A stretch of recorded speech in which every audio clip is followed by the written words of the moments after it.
আমার বাবা পাখি হয় ঘুরে রে আমার জাহানের টুকরে আমার কান্না দেবা আমার বেটা আমার বাপ আমার সোনার ময়না পাখি এত ভালোবাসি। খুব মর্মান্তিক ঘটনা আমার জীবনে আমি কোনোদিনই দেখিনি। জীবনেও আমি কখনো দেখিনি যে এক এলাকা থেকে গ্রাম থেকে 10, 11, 12, 13 জন দুর্ঘটনায় মৃত্যু হয়েছে এরকম দেখিনি, কিংবা কোনো অসুখেও মৃত্যু হয়েছে এরকম দেখিনি।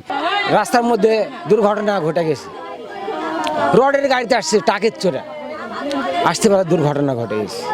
আমার সোনার ময়না পাখি এত ভালোবাসি, এত ভালোবাসি সীমার বাইরে। আমার জীবনের টুকরে আমার জাহানের টুকরে আমার কান্না দেবা তোরা আনা দে আর বা ভালো মানান কত সুন্দর কত আর বা খালি শরীর দুড়া মানুষ হয়ে কাটলে আর বা কান্না দে আর বা কান্না দে।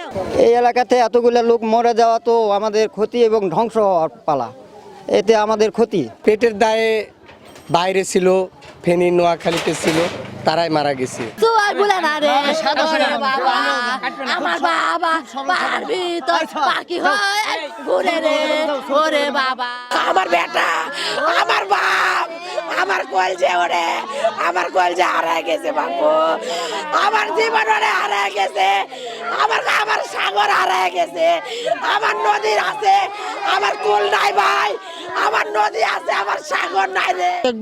একেবারে হতদরিদ্র যাকে বলা হয়। আমি সরকারের কাছে এই আবেদন করতে চাই, এরা যেন এদের জীবিকা নির্ভর করে, এরা যখন এদের পরিবার তো অসহায় হয়ে গেল, এদের সরকারের যেন আমাদের প্রধানমন্ত্রী তারেক রহমান যেন এদেরকে সহায়তা করে। আমার জীবনে ছোটোর থেকে এই পর্যন্ত এতখানি বয়স হলো, 30-32 বছর বয়স, কোনোদিন দেখিনি যে এরকম মর্মান্তিক ঘটনা আমার জীবনে আমি কোনোদিনই দেখিনি। আমার বন্ধু, আমার চাচাতো ভাই, আমার আত্মীয় স্বজন একসাথেই ছিলাম আমরা।